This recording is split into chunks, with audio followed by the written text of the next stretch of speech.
сделал Александр Великим, черного воина называемого, Александр Киновского?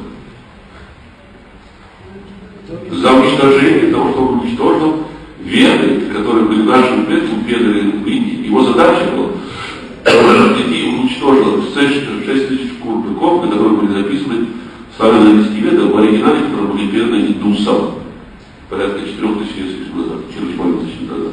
Вот он уничтожил. После этого задача была выполнена. И вот объявляет непобедимым, что он не проиграл на уничтожение, но это ложь. Знаете почему? Когда Александр Македонский сунулся на север, его разбили. А потом знают, помолчат. И разбили даже своим предком. Он туда не полез. Забавно?